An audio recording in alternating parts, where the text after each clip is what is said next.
Alrighty, this is my first gun review. I'm doing it on an air gun today. This is the Baikal MP60. One of the few air guns I've not found any reviews on YouTube for. There's quite a few on the MP61, which is essentially the same gun with a 5-shot repeater capability. My decision in buying the 60 versus the 61 probably goes back to the mentality of powder guns and the fact that the MP60 is a bolt-action gun. I was really thinking, along the mentality of accuracy. Bolt action is going to be more consistent. I've read a couple of reviews where people with the MP61 and bought numerous clips, and some clips weren't shooting good. The more I study the gun, I really don't understand it, because what happens is the only difference between the 60 and the 61 is right across here where the bolt goes, which drives the pellet into the chamber, is where your 5-shot clip feeds your ammo.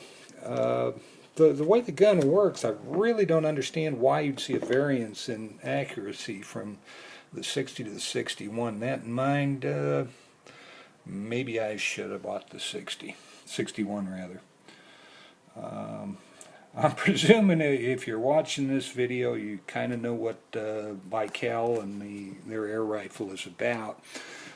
It's about a $100 air rifle. It has a lot of great reviews on the internet as far as a low-priced gun with quite remarkable accuracy for the price range it's in. The gun is by no means a hunting gun, primarily a 10-meter target gun. I bought this one from Pyramid Air as a refurb. About $100. Bought enough stuff to get it over 150, at which point they give free shipping and pretty darn fast. Ordered it on a Monday night and had it in my hands on a Thursday morning. Run a little bit of ammo through it. I gotta say, I'm really impressed.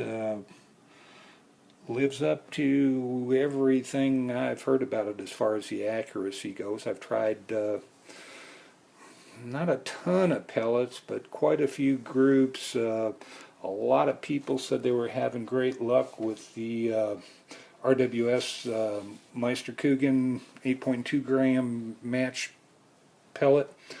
So far, the big winner in mine, these guys right here, the H&N match rifle. A little less expensive, almost identical in weight, just a hair heavier, or a hair lighter than the Meisterkugeln. Got a feeling it might be breech diameter. Haven't checked it out carefully yet. Let's go over the good parts of the gun. As I said, accurate.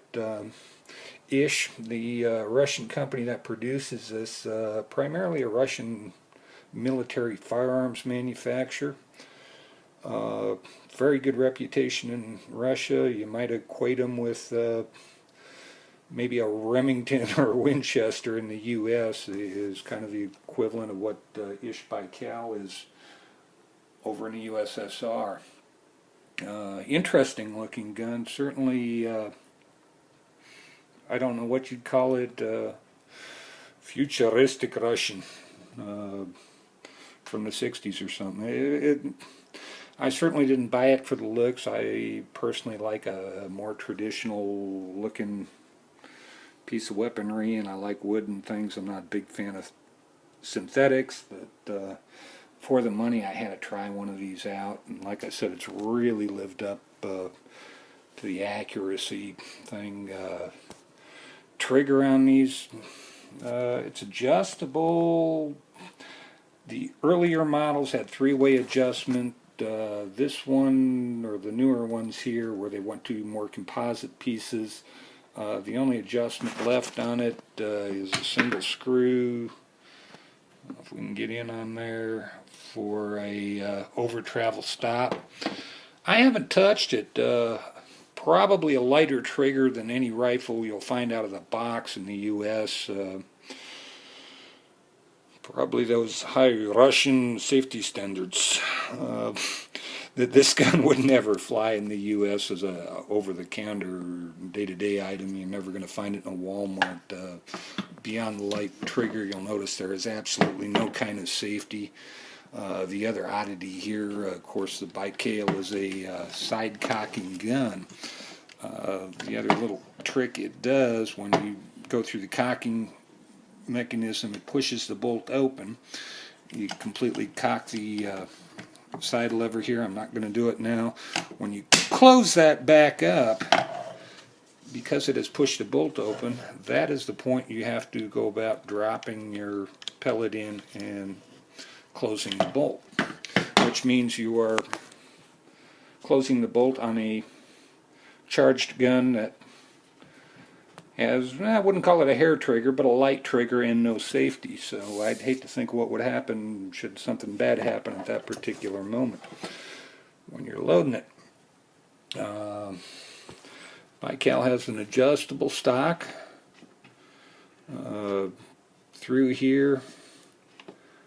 Slides in and out, and I'm going to leave mine alone right now. There's also two positions inside, a forward position, a back position. Gives you about an extra inch of adjustability, which gives you a length of pull on the short side about 12 inches, on the long side about 14 and a half.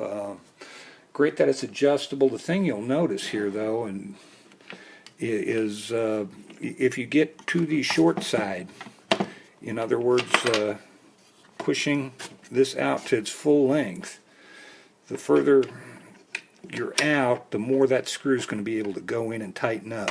When you're all the way in on the short side here, it doesn't leave a heck of a lot of thread into that bolt down here. Excuse my camera work while I do this one-handed. This little bolt here is what catches it to hold it, and that's the forward position of it. Now what I'm saying is when I've got the bolt in that forward position, there's not much thread catching that thing at all, barely a couple of turns. When it's in the further back position, of course it's going to seat quite a bit deeper, get full depth of thread, hold on tight. So you might want to keep that in mind with one of these. Work with the position that you're getting the best amount of bite. There's probably some overlap in those two positions there.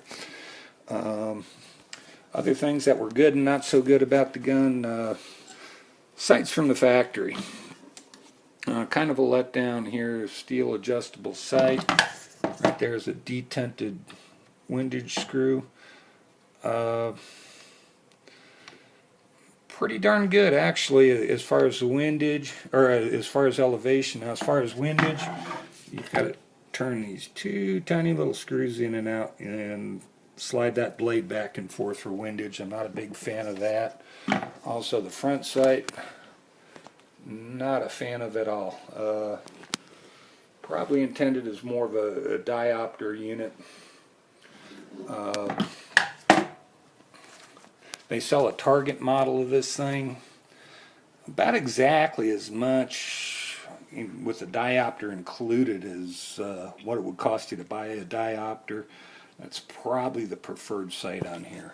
I'm going to try to do something about hanging a scope on this, but the upper rail here is a composite piece. That's an 11mm dovetail machined in the top. Certainly you still have to get in here to load ammo, so scope on the top unless you go to a very high ring. That's going to make that a little problematic. And also I'm not a big fan of a springer and trying to hold this on here tight enough onto a composite rail. Going to have some experimenting coming up in that department for sure. Again, great little gun for the money though. So far I'm very impressed. I'm not one to leave my guns alone, so the first thing I'm going to do is probably this piece from right about here back, this piece of plastic. I think I'm going to duplicate this in aluminum, get myself just about another ½ inch length of pull. 15-inch length of pull is ideal for me as a shooter, so that's what I want to go with. I think I'm going to hold off on that though until I have whatever optics I'm going to get in place on this. First idea that's really coming to mind is removing the stock rear sight, using this piece of flat here and mounting a True Glow adjustable on it. It's probably something intended for a rib barrel, and maybe incorporate this little flat surface that's underneath it to grab that. Do away with this piece here from the diopter ring sight, and maybe lay the True Glow up here and try and get a little cleaner sight picture. To remove this thing, and here's an added bonus of the Baikal. This is on the 60. I can't say for sure the 61's the same way. I assume it is. It's threaded on the end, so if you want to add a muzzle brake or any other little accessories you might have in mind, that part's already done for you. Very few air rifles I've seen with that. Also, the crown is very deeply recessed. It's all the way back, point of reference, right about where my fingernail is, about where the crown lies in this thing. So the crown's set way back in there. I Q-tip tested it. The crown looks good, so I'm impressed with that. On the parts that are still metal on this one, the blue work is as nice as any production powder firearm I've seen. I'd love to find one of the older ones that had the metal receiver, and I heard the older ones had more and more metal parts. Also used to have a 3-way adjustable trigger that had adjustments for over travel, trigger position front to rear, as well as trigger pull adjustment on it. Somebody got one of those that they want to part with, by all means look me up.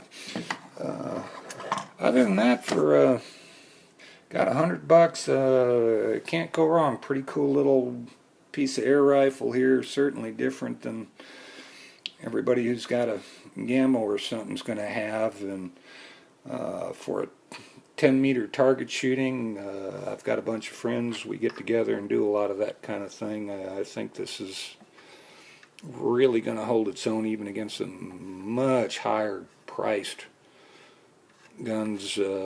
I'd say actually it'd probably shoot against some high dollar PCP guns and do pretty darn respectable, and certainly against any Springer gun as far as accuracy in the groups I've seen so far. It's been awesome. Hopefully in the next day or two I'll do a little more ammo testing, get some cronny numbers, things like that for you, and start a few modifications, keep you updated as we do up the Baikal IZH MP60. Thanks for watching. Bye.